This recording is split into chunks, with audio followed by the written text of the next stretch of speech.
Hello, random people. I'm on attempt number 3 to try and make this video, and Kitty is over here playing. I gotta move her. This is Missy. Say hi, Missy.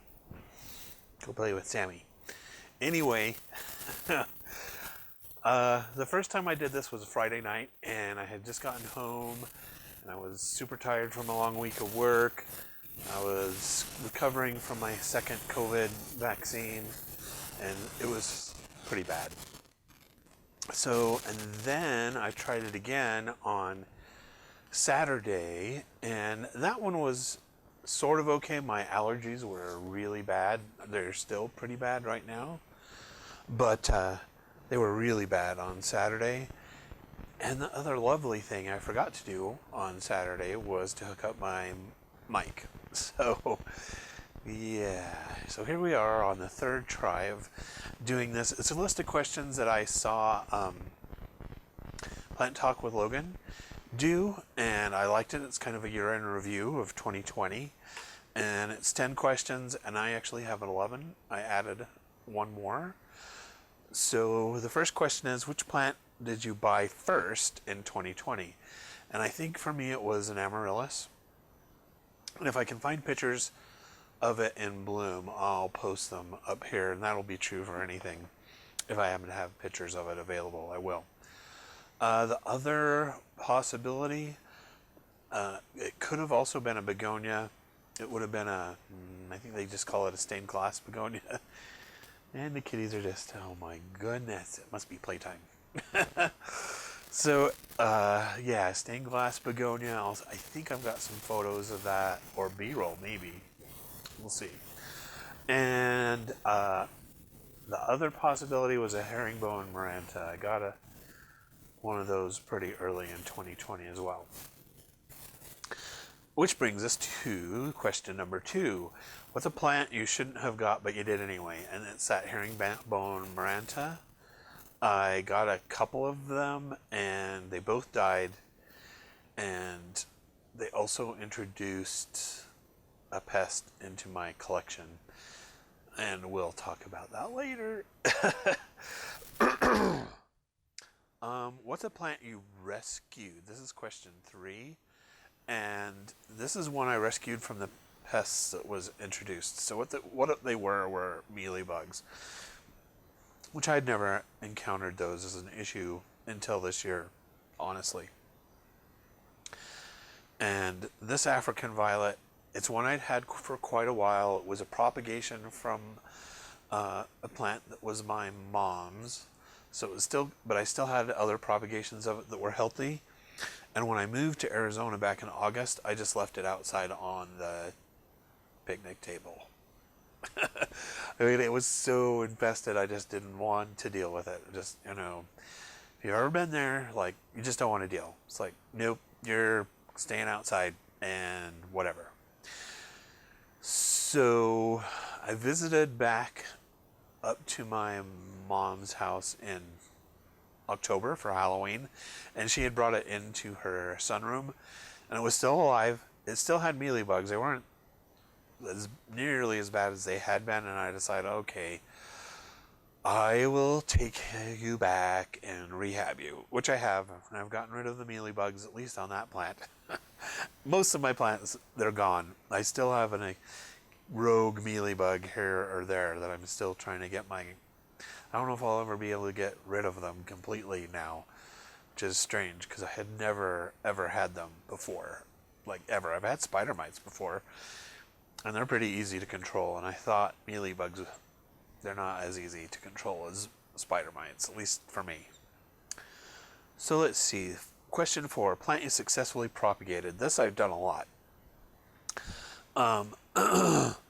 I've done several different types of pothos, like the neon pothos, golden pothos, Cebu blue. I've also done several begonias, like the cane style begonias. I did do a prop on that stained glass, which is a Rex begonia. I'm working on propping one of those, I just call them a snail begonia. They've got the spiral leaf. So I'm trying to prop one of those. Anything else? Oh yeah, Mexican petunias. Can't remember what the real name is for those. a lipstick plant, and I'm probably going to do some more props of that.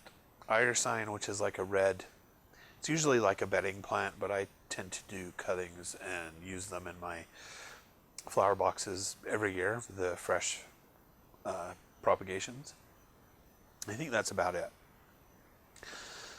Okay, question 5. A plant that you've killed. So those 2 herringbone marantas, and I think they both ended up having mealybugs, and they kind of held on for a while, and then after a week or 2 of being in decline, they just totally fried themselves. So I probably will never try them again. Excuse me. I do have a rabbit tracks maranta, and it does awesome. It's full. It's great. It's an awesome plant. And I may try the lemon lime. People say that one's easier, so we'll give that a shot too. What else do we have? Oh, I also killed, and I don't know, I call it a wire pilea. It's a low grower. It was in one of my terrariums, and when I moved, it did not survive moving from a terrarium to a regular pot.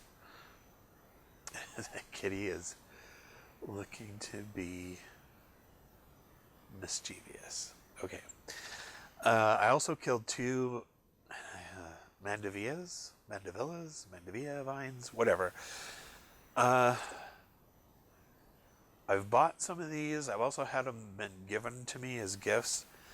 They do great through the growing season, and then as soon as winter comes, I try to bring them in the house to overwinter, and they immediately die. Usually they get spider mites, and then they just like die immediately.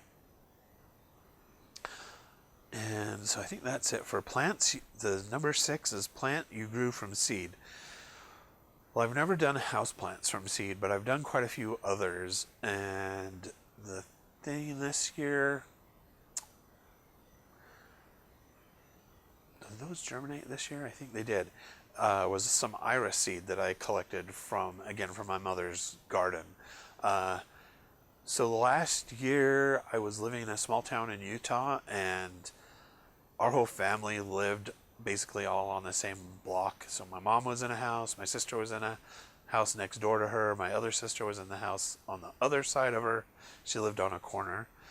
And then I was in one of the apartments that was in one of my sister's house. It was a detached, like a mother-in-law's house. I don't know what you call it. It was a full house. Excuse me, but it was on my sister's property. And it's small, kind of like an apartment. I don't know what you call those. So I had a lot of opportunity to get some plants from my mom. Neither of my sisters are really into, not house plants. One of them's not into gardening at all, and the other one, Missy, you need to go back over here. Tearing down my silk backdrop over there. Anyway, but my mom has a gorgeous outdoor garden, and she has quite a few really nice indoor plants too. So I borrow from her collection whenever I can. So what else did I do from seed? Oh, some datura, which is a devil's trumpet. I had some petunias that reseeded, and they've reseeded every year, and they reseeded in my flower boxes, which I thought was awesome. And I used to hate petunias, especially when I was a kid. But now I still don't really love them. But if they reseed, that's a winner for me. I love reseeding plants. What else did I do? I think that was about it. So what are my most underrated plants? This was question 7. So for me, I've got 3 of them. The Pilea Moon Valley, it's a really highly textured leaf, and you just don't see it anymore. Back in the, I don't know if it was all the way back in the 70s, maybe the 80s, somewhere in there when I was younger, in junior high or high school, it was all over the place, and it was everywhere. And I just don't see it nowadays. I love it, and I did buy one last year. I found it. I have no idea where I found it. I think I had to order it online even because I couldn't find it locally anywhere. African violets is another one, which is weird because they're super, super common, and I find them really easy to grow, but nobody else talks about them very much. I don't know why. They're like, to me, they're easier than a cactus, even, or even a ZZ plant. Let's see. Oh, and the third one was lipstick vine. I love those. And you don't, at least I don't see those very often. I'm trying to remember where I did buy this one. I think it was on a trip to Salt Lake. Somewhere like that. Because where I lived in Utah was a really tiny town. And so whenever I'd go to the big city, I'd go check out their nurseries and stuff. And I think that's where I finally did find that lipstick vine. Let's see. My most challenging plant. I have two really tough ones. One of them is they call it a brake fern. And I think I got it at like a Home Depot or Walmart. I can't remember. Something like that. Big, full, hanging basket full. And within a month or two, it was completely dead. So I thought. And I put it outside. This is before I moved. In the sun, full sun, summer, south-facing sun. And just let it bake. And one day when I was watering all my other like outdoor plants, it had growth coming up out of it. And I was just like, holy crap, how's this thing still alive? So I started watering it. I brought it back. I brought it with me on my move. It still is small. It looks like it's starting to struggle again. Excuse me, I'm not sure why. And so I haven't figured that one out. I think it is in a plug of some kind, like those, I don't know what they call them. They're little liner things. They're supposed to biodegrade, and they never do. So I'm going to have to dig that out, get that peeled off, and see if that helps. I think it will. And the other one that I have a real problem with is plumeria. And this one, it's also kind of an important plant for me because it's another one that my mother brought back from Hawaii when she was visiting there about 6 years ago? 7? I don't know. It was a long time ago. And I've kept it alive. And every winter we go through this issue where it drops all its leaves. And this year was no... I thought it was going to be different. It held on. It held on. The leaves looked gorgeous. And then last week or a week, maybe 2 weeks ago, it was just covered with spider mites. And I was like, holy shit, where the hell did these come from? So I sprayed it down with Captain Jack's, which didn't like that either. It has since dropped every leaf.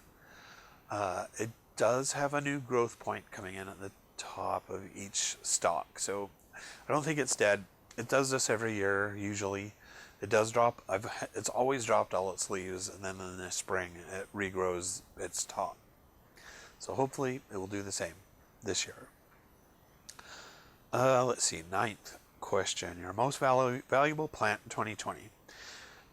So we just talked about that plumeria. It's got a lot of sentimental value. I love that plant, and it's kind of big.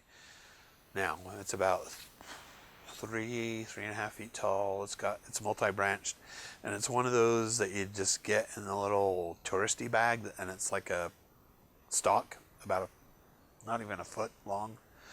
So that's how it started.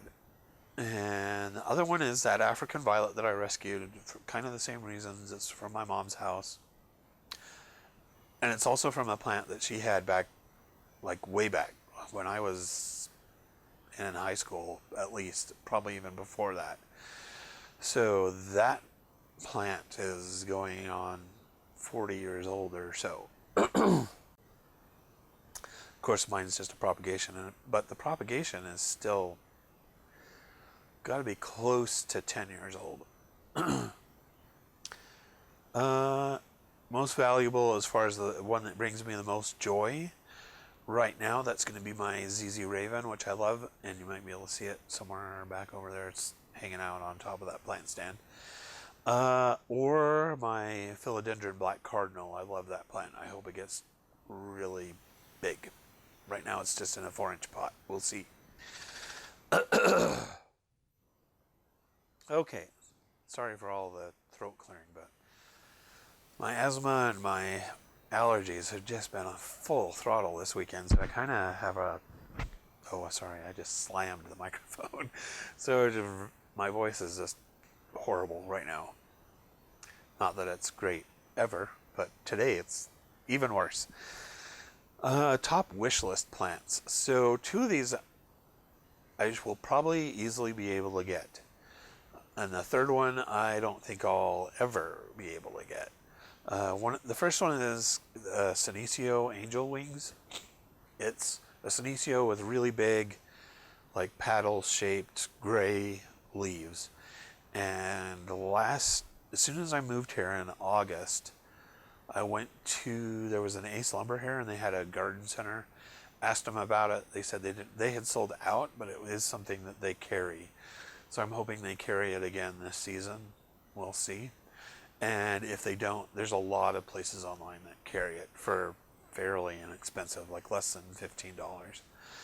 The other one that I'm pretty sure I'll be able to get is a Micans philodendron. Those seem to be, I'm pretty sure Costa Farms has got those on their Exotic Angels or whatever it is that they do. So I think those will be in big supply, even just like at Walmart, which is really the only place I can buy plants from here in Page, Arizona, because there is no nurseries here. The one I will not be able to get, because I cannot find it anywhere, like even on Etsy or any Facebook sellers, or like nobody, and no nurseries have it, it's called Velvet Tree, and it's a type of peperomia. And what it looks like is a velvet leafed version of a rubber tree. And it's all over in Europe. You can buy it in the Netherlands and Germany and Great Britain and France, and it's 25 euros, which is probably $35 or I think. I don't know the conversion. But it's not like it's $100 or $200. It's down in the $30-40 range probably. Excuse me.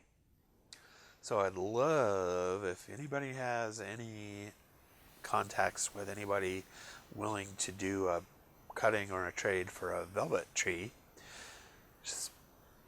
I want to say Peperomia ladensis. It's something, that's not it, but it's close to that. That's my wish list that I don't think I'll be able to get. And the number 11 that I added is what was my biggest plant struggle in 2020. And for me, it was that mealybug infestation. Oh my God.